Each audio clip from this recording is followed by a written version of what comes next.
Enzambiame, Kupuluza, Mupila Pasizi, Tuzungididi, Yavuvamena, Muzingu Kiame, Enzilage, Onzambi Itombanga, Enzambiame, Kukamene, Asizambe, Yezo, Undolote, Ogadinamo, Efuru Yasikiro, Mutwaku Yapelela. Bonjour, bonjour, bonjour, bonjour, peuple de Dieu. Bonjour, Bana Nzambe. Bonjour, bonjour, shalom, shalom, shalom. En tout cas, la séparation, quand je tourne à la boisson de Bino, Bana Nzambe, pour partager la Bino connaissance, Bana Kolo. Vraiment, mon ben ami, mon que maman Doli, mais toujours c'est là. Toujours c'est la vidéo, on est dans une mois temps. Oui, Bana Nzambe, mon que Mboka Oyo, tout ça, ma caméra belé, mais ça là, ma démarche, ma rendez-vous et tout, et moi, j'aurai absolument temps, mais tellement tout ça, Bana Nzambe. Nous avons toujours temps, il y a partager malobanaye, hein? Il y a un les loyo, na yesu sur bosso na bino bien aimé poto solo là. Dans un essai mingi, ba na nzambe mbote na bino, vraiment tu vas pas mola bino, ba bonne na ngai, bino tu bobenga ngai, botu na ngai mama doli ba vidéo chete, en tout cas, nous avons pas mola bino tu bota na ngai banda na bino, nous avons masala mine na ba vina bino ba na kolo. Voilà, ngai yo susu ya bino na ye, votre humble servante, je suis devant vous, hein? Votre prêtresse Gaïa, consacré par Jean-Pierre Manzolo dans l'ordre de Melchisedec. Voilà. Mon titre Nangai Bana Nzambe, Zali, les reliques. Autre soit voilà.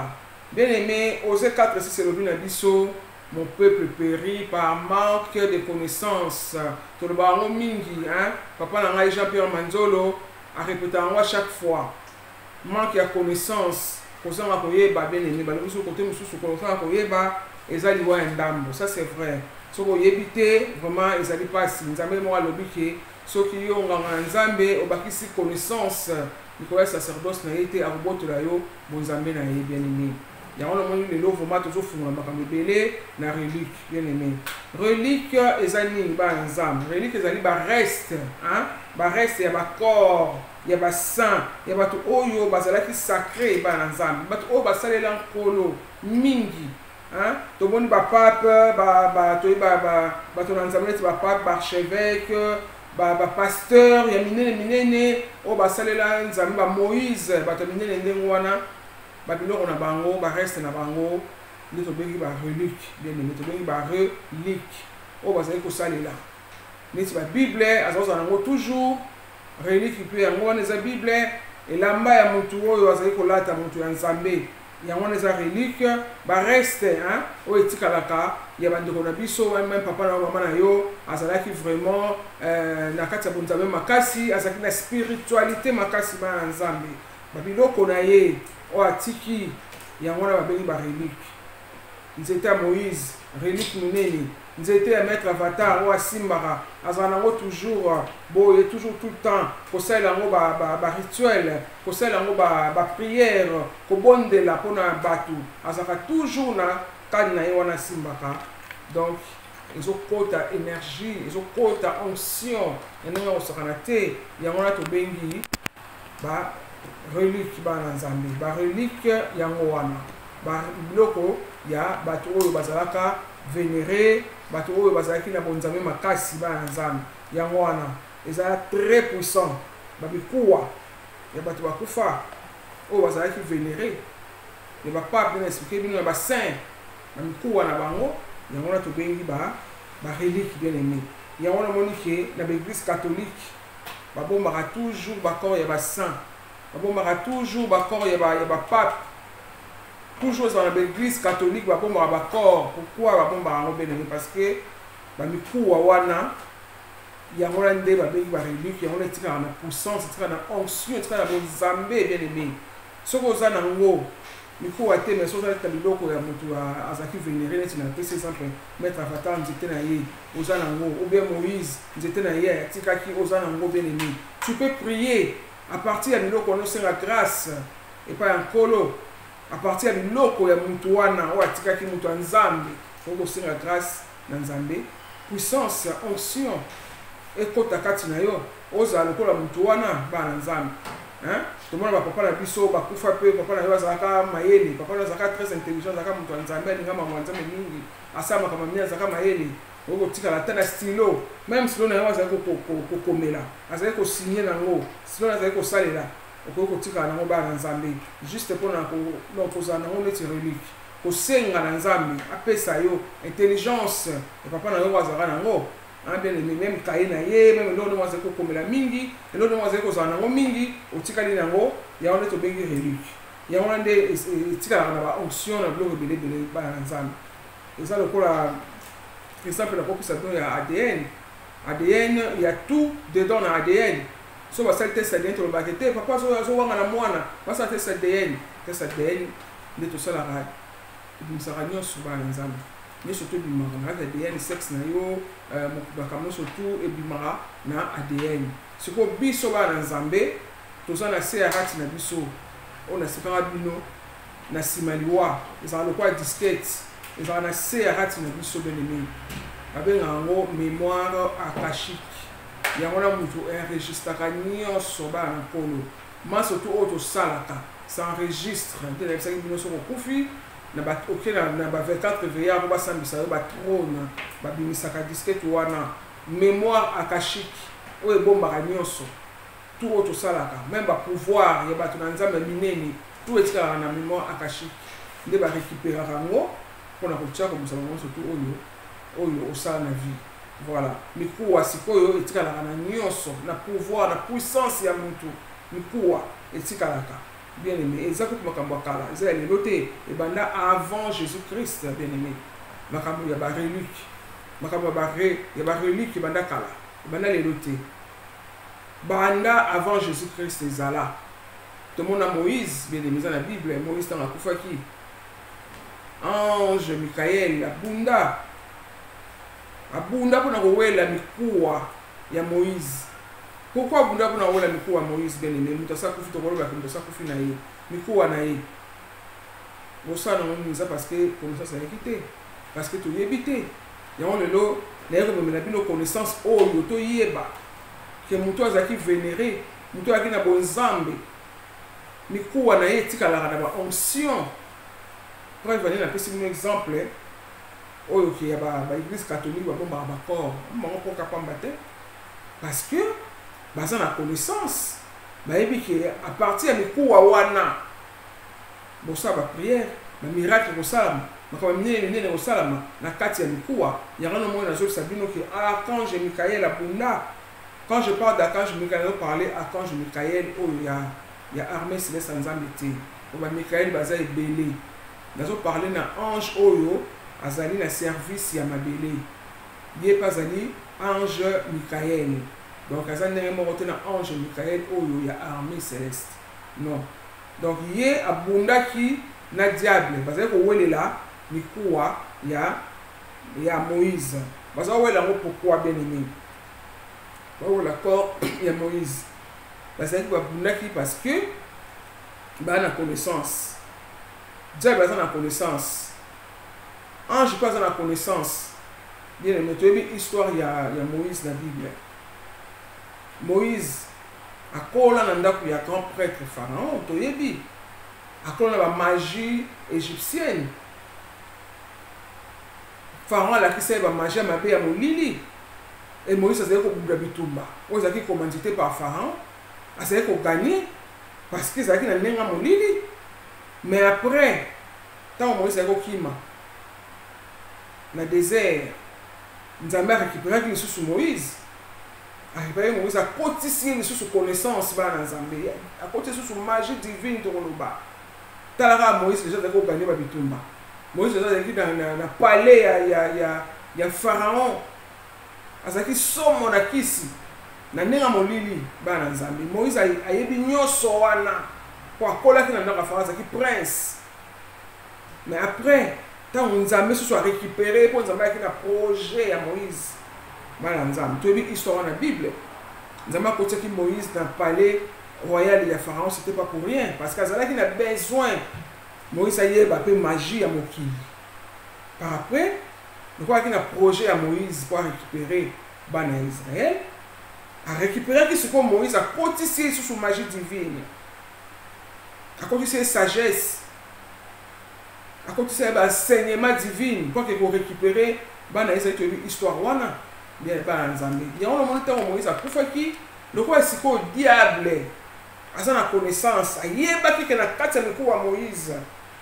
Souka na osio osanganate poso ya zuango paki osela makam na côté na ye ya molili donc on m'a peu pouvoir na osanganate alors quand je Michael azali ange ya service à mabele il pas bunda quoi yeba ki soki satan zui ko ya Moïse donc encore na puissance alors il y a quelqu'un qui se battre a bundi bon ba na besoin ba récupérer le ko wana na on na zo sabino puissance oyo ezali na biloko ya bawei bana nzambe biso soki moto akufi tozwi biloko tobwaki tozobanga te akufi deja papa na mama na kozala mino na bango me soki akufi lobi esili tozwi biloko tobobwaki lokomi kobanga non na biloko wana soki papa azalaka bien soki mama azalaka bien bana nzambe pour récupérer ma biloko même ni papa même ni puta na ye même ta robe oza nango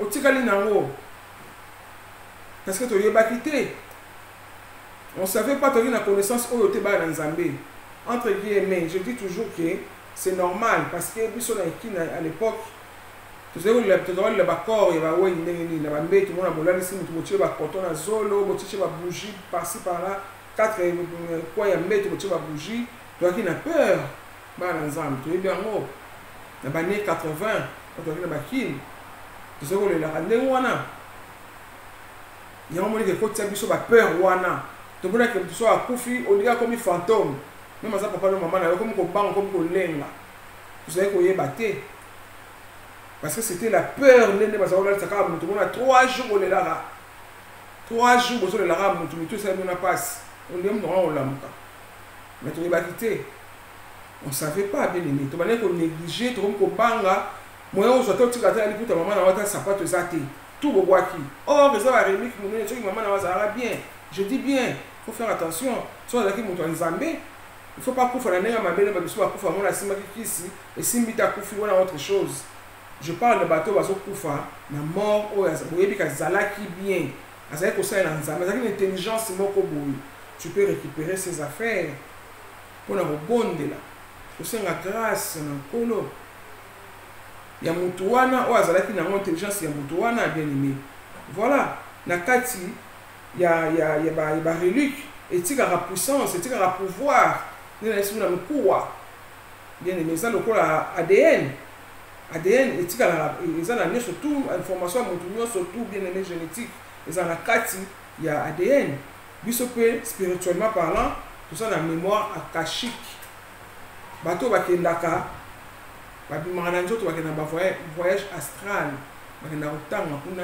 bibliothèque akashique yali ya molimo bakenda koyeba makambo minene lelo toye kofungula bino baconnaissance ya minene po toyebaki moto soki akufi bana nzambe ya teke akomi ndoki oyo akomi fantôme non bao bakoma fantôme nde nalobi eza baoyo bakufaka na ndenge mabe asimbaki kisi esimbi te balie ye mo akila no te esprit kele ezoko koyenga alors bato ya baloge bato mabe bazwaka baesprit wana mpona koya kobangisa bato koke kotina ngo bayibaka bambongo basala bato mabe wana autre chose kozwa teke relique ya moto akofai na mabe oyo koyebi kazalaki na bakisi na ye ozwi yango oloba soki osala na kote ya satan oui mais na kote ya nzambe tu peux pas parce que faut bondela nkolo mpona bagrâce ya moto azalaki nango yango moni bien aimé toyelelo mpona kofungola bino connaissance wana po boyeba ke lelo oyo moto akufi bien aimé eza mabe te bato bakufi tobangaka bango te parce que moto akufi non parce que bakoki mpe koyede nalobaki na bino na basima liwa so moto akufi akenda na monde astral inférieur nano okoki kofutaka masumu na yo 7 fois baoyo osala apo komata na monde astral supérieur mais kovivre babolamu na yo bato mingi bazala mona akufaka lamuki abiki na ye na paradis tokendaka na monde astral supérieur. Ezalaka le quoi par exemple, on a ba ange, on a ba bien makamba bien. Ce que zakuna batubeli ba traversaka. O baza malamu. Il traverse bien aimé. Ba ko sala molamu ko aider. To ba solo et belé to yoka ba na Nzambe. O mona mama na waso bimela yo, papa na waso bimela yo to ka histoire mo to ka sang na biso abeta masolo abeta ki solo ke. Mama moko abimela ka mona na ye mele ko bela mona na ye mais ba passer waso ba mona na ye ke te faut benga na esprit de mort. Oh maman na za ko aider. Et sa mère l'avait aidé, elle a un problème à Mikanda, quelque chose comme ça. Bah, c'est un qui est mort, moi, son mot, bah, ça va comme ça. Mais elle avait vu quelqu'un, oh, ça qui n'a pas maman, elle m'a écrit, mais elle n'a pas maman, après ça, il y a un enveloppe. La dame a très la semaphore, bon, net, dès qu'elle a passé un qui est là, l'avocat pour nous foutre en Mikanda. Est-ce qu'on le banane? Voilà. Nous avons beaucoup de gens qui prophètent en Briel. Prophètent en Briel, Zinzon. À l'autre, maman n'a pas mis. À ce moment, maman n'a pas trop. Mais à l'époque, le pasteur lui disait non, et ça, esprit de mort, il faut qu'on vienne là. Mais c'est pour le matin, il ne voulait pas le dire maintenant, pourquoi on a oublié la maman, c'est ma mère. C'est pour le matin, parce que c'est comme on a que chaque fois, aussi maman, et c'est pour ça la bien. C'est pour ça qu'on a bien. Soit on a des difficultés, soit on a des problèmes. Soit à l'autre maman, il faut faire un maman, l'âme, il faut mon âme. Parce que le pasteur lui dit que c'est esprit de mort, il faut bien là. À ce là, je n'ai pas bien là. À quoi est-ce qu'il est malade? Dans ce salaire qui est. Donc peut-être des cas 22, 20, 22, 20 et qui t'a raté, ceux qui t'ont 20, ceux qui m'ont 22, toujours comme ça. Mais comme ça, c'est pas l'hôpital, là, l'autre maman, on a 4 hôpitaux. Maman, il dit à lui, mais pourquoi tu as peur? Il ne faut pas rater. Et ça, la montée au bas de l'eau, non. Il faut te rappeler âge. Tu as grandi, c'est normal. Sauf ça, attention. Il y a le dit, ah maman, maintenant, beaucoup de fois, tu n'as pas dit non. Tu ne vas pas mourir. Obi kana yo kosakete na hote ba na Nzambe. Tant na miki na temps 6h du matin la moki infirmière après me la sokota. Azo ko soyez tension, mais c'est formidable madame monsieur Mwanga.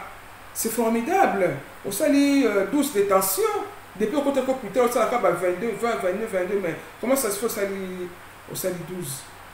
Voilà parce que l'autre moment na maman va ko idée. Il y a un moment où tu évites que bateau va pouvoir aider dans Nzambe. Quand la Bible est Jésus, pourquoi il y a un ça ancêtre na yeba Nzambe? Élie, Moïse, pourquoi il y a un bango? Ce que ça m'a bé parce que biso na Bible tu vas toujours Jésus.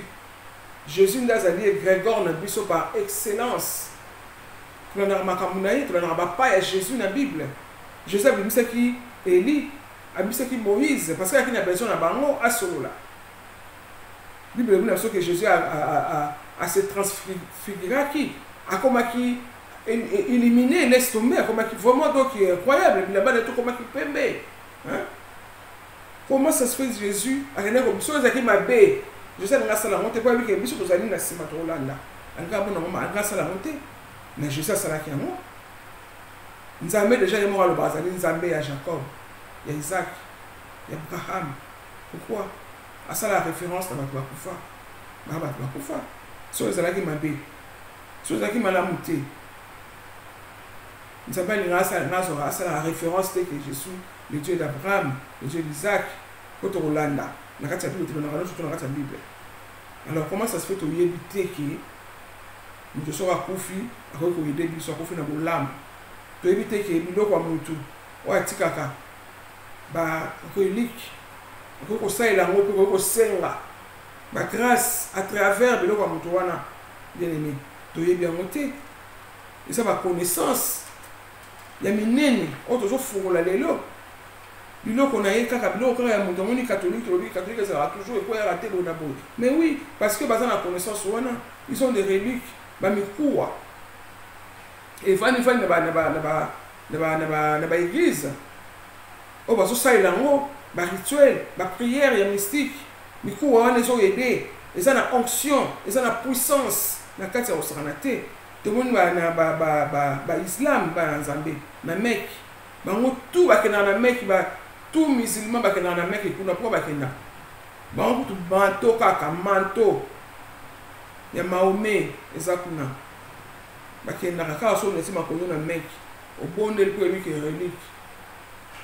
relique ya kuna obondeli ba grâce tout ça ba camarade quand ça ba camarade na ba musulman atoneki mec ba nini ah mec on na te kaka manteau à l'époque je comprenais pas c'était quoi ça qui n'y a parce que na connaissance te mais lelo to fungwa mi to su ba enseignement ba na nzambe to su ba enseignement to comprendre biso moko tuna kini bien mais tout ça un relique ya munene relique poenza ya prophète na biso Simo Kimbangu corps na eza na kamba ba na nzambe eza wana oyo to senga na nzambe asala na pasi oyo eza na kini na kimi ateza na kini bobi pourquoi kimi na kini te pourquoi bien aimé parce que nous avons notre prophète Simo Kimbangu o aza wana onzo matinda po na biso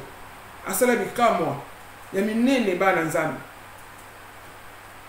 tam suto yebite histoire ya Simo Kimbangu faut tout ça va recherche faut tout yeba il est qui c'est notre prophète ba na nzambe muto ayibaka nzombo ali yangu ba nzombo ali alipa nzombo ali nzombo na nzombo ba na nzambe parce que azaki muto na nzambe ya makasi ya minene bakanga kaya bakoti na kati ya tono bakanga ba chaîne bakanga ba chaîne bakadena babwaka na ebale mais Simo Kimbangu abibali kolo ya mai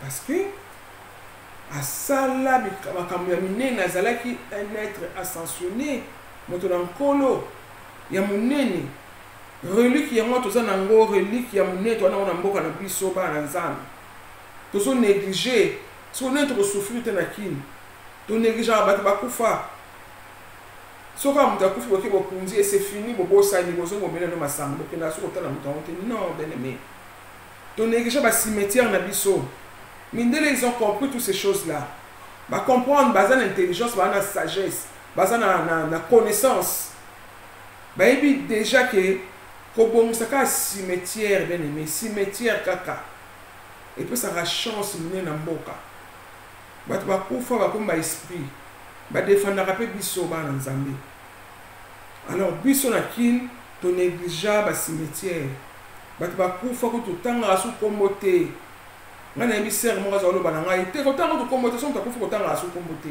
kwa sa kofi ngabi mais non mais c'est incroyable c'est quoi mko kufa to tanga pisu komona ote c'est pas ça mtakufi bobo sani il faut pas ko tanga akutu komo kwa sa kofi asu mutamondo ote non mais laisse tomber c'est pas normal. Il y a un thème qui a connaissance to négliger ba cimetière na biso tala passe dans la mboka na biso tala passe dans la Congo ba na nzambe to na même pas au kata matiti ba msuku ba bossa na pesa ba kunda ba ndemo na bango ba bossa na ba ebi dusute oh batuwana o bakufa soki ba cimetière na bango eza propre bien aimé to ki para bango bien to na kata matiti to na ko bongisa ndenge ezaka liboso à l'époque kala to za ko kende ba chose aki ya ba way to za ko kende ko bongisa ba cimetière mais to négliger to tika ya moni passe ko tina mboka na biso parce que to négliger cimetière mindele ya mboka na bango ils ont compris que na cimetière mindele ko même ko lia fumbo kuna na kati va ino pena sali pena ko funa ozolia même pena kwanga na yo na montaba on va dans la cimetière autour na yo ko banga no te propre ya ne yo mais biso ki no lia no ça ba cauchemar no l'autre ba l'autre mabengo ganga na butu ko le kana ikaka na nzela wana ka le kana cimetière parce que bato akufa na cimetière basa na kanda bo ki pe ba ngote mboka pe comme désordre comme salité et comme désordre bato ba rosa sous bien te mentalité bato robeba ben mais mboka la ko komi ko tshana ba poison ko boka na bambasu ko yina na ko ninga na te bana nzambe nous surtout nous faire partie na cimetière parce que ton négligé bah ouais il faut pas que négliger ba ngo bene mais to yeba kité léon na ko pesa bino connaissance ouais ba importance ba kufa sinon te so ba na tina su te so ba kufi fin na dimite que Jésus a ngabili ça ba centre na ye parce que il a besoin na bango Saoul na Bible peut-être Saoul na Bible akena ko la musa prophète Samuel pourquoi akena ko la musa so ozalaki ki asa kufa na ye oloba so eloko te mpo c'est fini c'est fin alingaki elamusa sultan mais akendaki kolamusa ye parce que azalaki na besoin na ye. Et prophète Samuel, malgré na kokufa malgré auti na séjour de mort, a tout Saoul la Bible mais pourquoi ça déranger na séjour de mort na ngai il parce que na besoin na yeba. Tout le monde a livré l'OBS que na kokufa ben na c'est oui kokufa malgré auti na séjour de mort mais a prophétisé kaka. A dit que oui, lobi ngana auto kuta na ngana yo. Lobi kokufa. A prophétisé qui Jésus pareil. So avec qui va te bakufa baza maso na tina te c'est fini. Anga mse jamais Eli, avec la besoin na bango. Akina mse bango pourquoi? Donc voilà ba na Nzambe. Jésus à la musi ba te bakufa pourquoi? So ba ki su na tina te. So ba ki que c'est fini, c'est la fin. Anga la mse bango ta. Akina ko luka ko la mse bango. Asali ba rituel, pas la mse bango parce que ça qui a besoin na bango, bien aimé. Parce que il a besoin na bango. Saoul pareil, tu as vu l'histoire dans la Bible, il y a nani prophète Samuel. Il y a moi chose que ça là makambo wana pour na musa ba oui. Ba kene ko la musela ye prophète Samuel parce que ça là qui a besoin à tout na ba question ba nzam. Ba kufa était sur ba kufa qui to bosani que non c'est fini to bois qui non bien aimé. Il y a un autre gens na passe na moko na biso parce que nous avons négligé ba cimetière.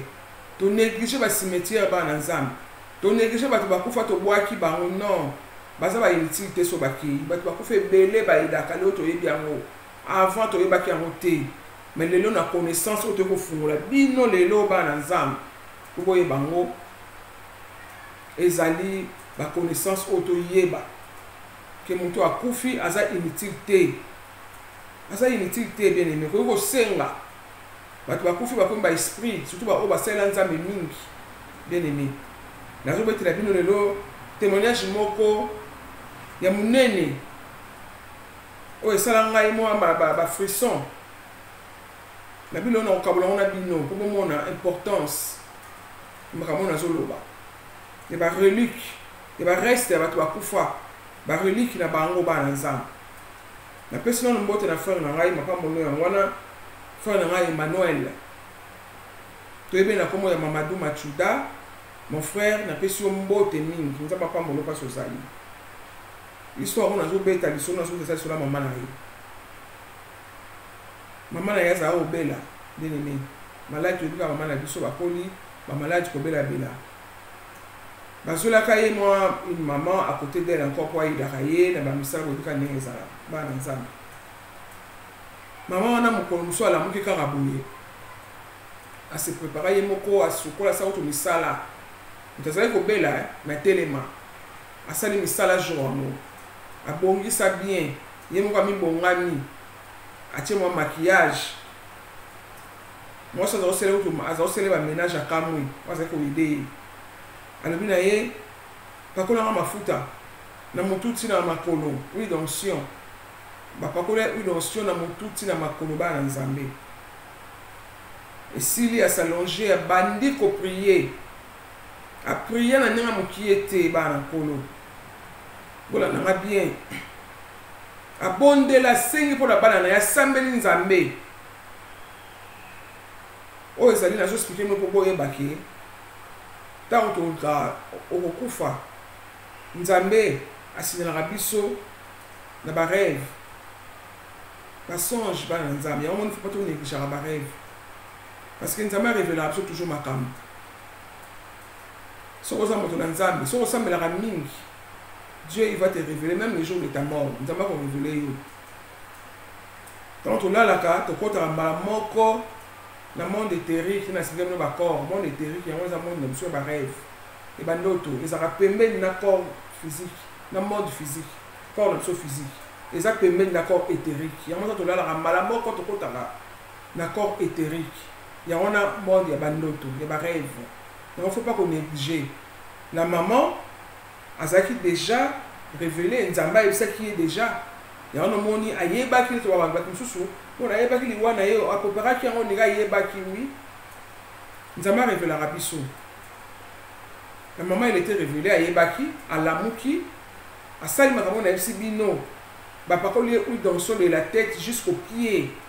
Maman na bondela ninga mukiete abondeli mpona bana na ye asambela kuti même na mama oyo azali kogarde bana na ye abondeli même bana mama wana azotanga bakomba bana na ye abondeli asalonge ayebisi mwasi aza kosala na ye mpona koede alobi ke nayoki mwa molunge na chambre na ngai mwa liputa eza likolo nayaka kopola ngai mpona mwa molunge ntango mwasi alaki kozwa liputa azonga kuti ye akati motema. nalobi yango mpo ya nini? parce que aza moto oyo azali kobondela nzambe makasi mpo azala révélé mpo ayeba bien aimé, c'est pas donné à n'importe qui. Olamuki obondeli osambeli mpona bana opakoli huile d'onction mutu mobimba et puis okufi opréparer déjà nzela otiki bana mpe na mabondeli mpo obondeli mpona bana na yo avokende bato ndenge wana oyo batikala na bareliki na bango mo elamba na ye nzambe apesa yo mwa grâce oyo ya ndenge yo wana akitela yo mwa grâce wana te nazobetela mpe masolo ya bareliki bato oyo bakufi na bonzambe il faut oyeba avotika leloko ya mutu teke mutu ayaki mutu aloge mutu abona boye non okotika nango te mposo otika nango sa mutu ayeba loge makambo mabe okenda ngo kote mabe oui wana na ndenge na yo mais na ndenge ya bonzambe oyo tozoexplike makambo ya nkolo mama bonzambe oyo toyebaki te kobanga bato bakufi akomi fantôme kotanga même pas kombo non tosala erreur bana nzambe tosala erreur konéglige basiso okufi mutu asa kufi déjà laisse les morts enterrer les morts nde tolobaka non Jésus balobaki yango bongo te na sens oyo tolobelaka wana te ke laissez les morts enterrer les morts non mutu akufi akesi kokunda mutu akufi nga na comprendre yango te olamuki kokunda so mutu akufa na ye te so tozwaka yango ndenge wana je pense que tozwaka yango bongo parce que tolobaka laissez les morts enterrer les morts naokende esi nazokende matanga yo mpe laissez les morts enterrer les morts Jésus alobaki yango bongo te Jésus alobaki mutu akufi azali koparler spirituellement azali koloba na physique te okufi na ndenge spirituel c'est-à-dire oza na baloyenge na bambiance komela bamasanga komela bagene baposo konso ozoyoka te fi ezosimba te mais oza kosan foutre entre bino oyo bosala makambo wana mabe oza deja ya kokufa na molimo alors yo toza nanu bien yaka landa ngai tobondela tosala makambo malamu c'était ça que Jésus abandaki koloba mais pas que mutu akufi laissez les morts enterrer les morts non na molimo nde okufi na molimo po ozoyeba te makambo ozosala bazoexplike ozoyoka te osokufi na molimo mais pas na physique. Jésus parlait ça comme ça. Il y a un moment où laissez les morts enterrer les morts. Non, c'était pas ça dans Nzambe. C'est ça qui est monté. La relique est très important. Très important. Autre soit na bino lelo. To néglige mingi. Simo kimbango. Relique ya munene oyo eza na mboka na biso. Suka na relique ya munene eza na mboka na biso benene. Yo to na ba désordre na mboka na biso. Tozo souffrir parce que tozo négliger corps ya simo kimbango. Les catholiques basent dans corps à Simon Kimbangu, basent dans partout corps il va prêtre na bango, il va saint na bango. Il va pas bombe dans l'église catholique. Tout le bango le bara toujours na mbongo mais oui parce que basent dans connaissance. Ba yebi ke mikuwa wana. Ezo sala esala ma campo, eza na puissance makasi. O evani na kati. Puissance o sala na te ba nzambe. À partir ka ya mikuwa. Ya relique. Ya Simon Kimbangu.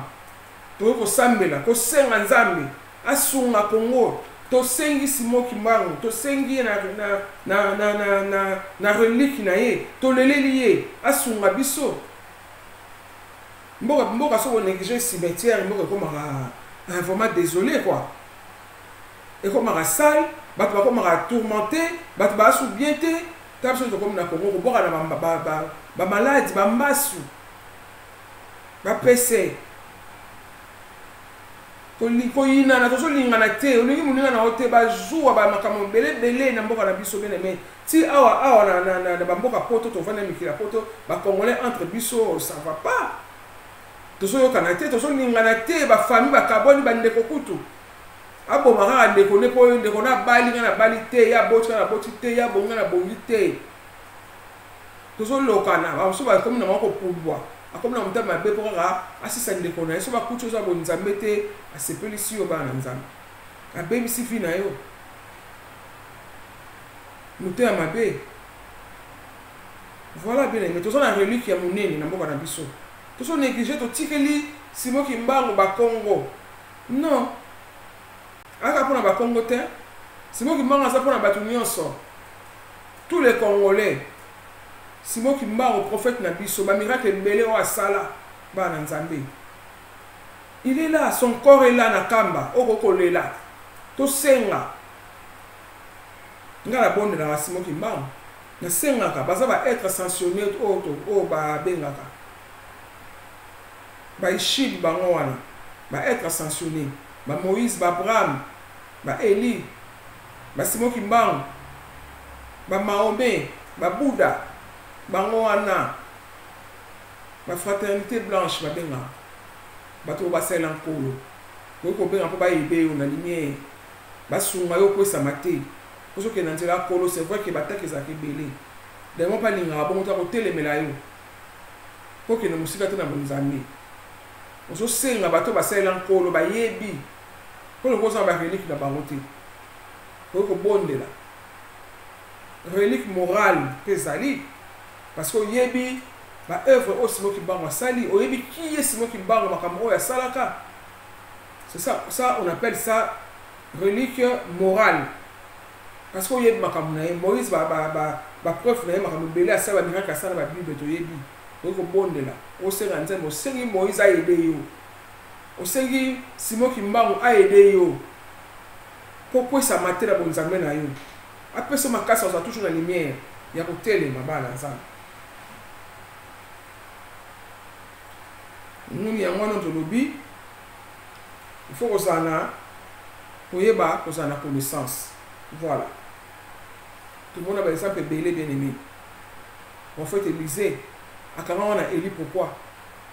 Avec la connaissance, la casse. En fait, Élisée, quand on a prophète Élie, partout pour tenir sur qu'il y a un ciment. Aïe, va appeler que mon collazo mata. Pour y a pour faire un mata à mata. Prophète Élisée, il y a toujours. À Zéla, lui, le but, on a bantaka. Mon pépé, on est salaka donc qui tourbillon, on est salaka, on a mon pépé dans ma belle au matin. Mais prophète Élisée a tiré parce qu'il y a une importance. Nous avons un quoi. Le prophète Élisée a été pas au matin. A quand même un manteau, bah dans zam. A benda manteau a tiré la nango. Manteau ana. Et ça m'a comme tu es bien dans la Bible. Et ça m'a comme minene. Manteau ana ya prophète Élie ou Élisée tikala na ngo prophète Élisée sala ba miracle akabola ben mai parce que tamalika na prophète Élie avec son manteau alongola ka linga beta pe na mai ya Jourdain pe kabona ba likaka to yebika o kabona ka Moïse kabola ka mai beta ka nzite oui mais prophète Élie pe afungola pe mai ya Jourdain o ba likaka mais prophète Élisée le roi landa ka ina retour na manteau la pe fungola pe ka mai ya likaka asala makam Bible lobi na biso mikuwa na ye kaka ya mikuwa et la moussaka cercueil ya muta kufa tout aka mikuwa ya prophète Élisée muta la muka comme on a puissance ouais va na kati ya mikuwa ya wana catholique ba yebi ba nzambe batikala nango batikala ba relique wana parce que c'est na kati ya Bible surtout la daba kama Bible comment ça se fait to nekisha ba oui comment ça se fait to ressentir te so ça ko fa kei et non on est aussi maté. La famille où il y a raté dans la chambre, mais là on récupérer. La famille est dans la sorcellerie. Bah yebi, que ce soit zubu loko mutu wana zalaka bien zalaka bo ba osela ngo makam. Na ndenge ya molili. Yango ba besoin. Biso ba na nzambe to éviter. To éviter ba na nzambe. Yango lelo yo na ko fukula bido makambo minene. Pour comprendre, ne faut pas les négliger. Et ça, dans la Bible, la Bible, et tant que les biso a ébélé, parce que les alliés bien aimés. Michael écoute à Bunda, vraiment, où est la Mikoua et Moïse. Parce que Moïse a ça, il miracle belé, Tika na Mikoua, bah, relique, ouana, non, qui sont là, on a tiré la thème, la bonté, pourquoi Satan part au Bunda. Michael a roué la Mikoua, ouana, à l'éviter Satan, on va pas rester là, on va lili, pour avoir pouvoir, ayebi parce que voilà, mais nous les Nzambe, les chrétiens, tu es toujours té. Tu es baraté parce que tu as la Bible, mais parce que ça dit que tu es esprit de mort, tu es fautique, après ça, il faut que ça, tu es ça, il faut que bengana. C'est vrai. Comme ça, on a ba. Ça dit ouais, ndam. Moïse a ça, ma camarade. Sur le nombre 16, 1, 31. Bien aimé, au moins, ma Moïse a ça, ma camarade Corée. Makambo Corée, makambo ya nini oyo afungolaka mabele ya datan histoire wana bota on a nombre bon nango na livre nombre 16 1 31 Moïse aloba maloba puissant on nzamba lobaka na yeba bondelaka nzambe a détruire peuple wana te yena Aaron mais nzamba alisa bango ke musika parce qu'il faut détruire peuple wana. Asaki Moïse aloba maloba ndeka bakabo Moïse asala au pharaon akamwa ba famille na koti saka na Égypte baliwa mamebele bele to yebi Moïse asala ngo lisusu maloba ka ya pamba puissant fungolaka mabele bien-aimé et fungolaka mabele peuple a Corée ba dinga bilo na bango surtout akenda alors Satan yebi ba première famille na oyo Moïse asala yango na tema ki bikuwa Moïse bana nzambe lelo toye kosona bino yango to nengisa susu te bakufa baza ba inutile te bokokamwa na bino la mususu lelo bokokamwa ki ena solo babo ezaki dokite ezaki dokite ene manque ya connaissance ko zama ko yeba voisin liwa oui ça pas voisin liwa to yebite lelo to kofungola bino makama minene bana nzambe ya ba relique ya ba mikuwa ba relique morale ya mutu na moko boye oyo yebi même l'église catholique église plutôt de réveil basaka ba modèle na bango ata le logo ba boy na bango odima ba relique matérielle mais morale zali pour ba pasteur be na ba baté ngala za na père spirituel nanga asa na modèle ne olanda bana côté ya liboko na poche bana côté azo sala bozo landa ba geste c'est aussi relique morale a tout cas la Bible na été tout cas no na été bien kufa te bien zali ndeko so la makambo na eza pe relique Mbappé ya mwana me morale sikoyo ozo mona bana nzambe to yebo so na bible po yeba ki c'est pas la peine ya komona ki makambo yo mutakufi c'est fini non to mona ba Bible en fait Elisa salango na 2 Rois 13 21 sur hôtel pour mona bien aimé to peut ça toujours passer la Bible pour luka na banda botala ngo bofungwama hein tant je sais le bac laisser les morts enterrer les morts le bac on a né on a été comme ça pour petit comme mutakufi non c'était pas comme ça parce qu'on parlait dans mon livre nous avons parlé toujours de la parabole Jésus ne parlez pas comme ça l'autre on peut comprendre ma camarade belé tu es koyé bango non l'autre est ko so na bino bien aimé botala makaba ya Jésus botala mona Matthieu 17 1 8 bokomona ngo ndenge Jésus parla ki na makambo ya laisser les morts enterrer les morts pour comprendre yango vraiment très bien voilà to so na mino kitoko bien aimé vraiment en tout cas na ko so na mino sous makambo ya ba porte za nzoto na biso to na 7 portes nzoto na biso bien aimé autre so na bino pe lisusu na zo expliquer bino que bana nzambe to yeba ki to na ba porte et tout na biso les autres na porte wa bien comme chakra o mona ki mazali ko lia bana mitu bata miso 4 leto benga ba monaka ba étoile na biso na retourna na chakra couronne na sona mutu chakra supérieur ba benga to na ba porte ya wana le peut so na bino pour comprendre pourquoi ça go do da bana mitu na makini pour les gens qui ont mis sur ça mon déjà lumière aux gens na kati ya mwana wana asa moni déjà ya bonzambe oyo va na kati ya mwana amoni déjà moto les opela mwinda wana mwana za éliminé asa longoli déjà bien aimé faut boye baba na nzambe porte oyo ezali éliminé ya wana moni ki cet esprit okita na forme moto okita pendant okitisa ba onction itamaka mibele okitisa ba révélation mibele likolo ya porte wana soki ezali illuminé soki eza kopela mais bato ya misala mabe mpe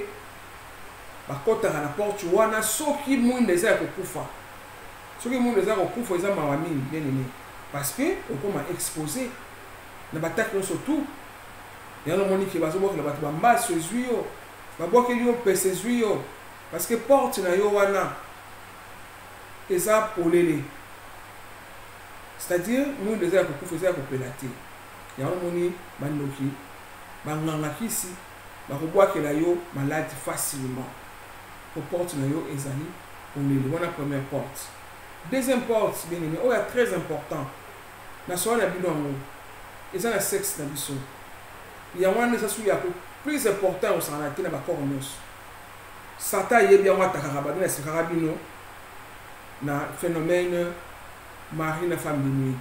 Satan atakaka biso na sexe parce que ayebi ke ezali porte eza na code oyo esekaka bino bafungolaka ya destin na biso eza na kati aya koyiba porte wana aya koyiba code na porte na biso ya sexe kokotela biso bamari de nuit mpona kozwa code wana.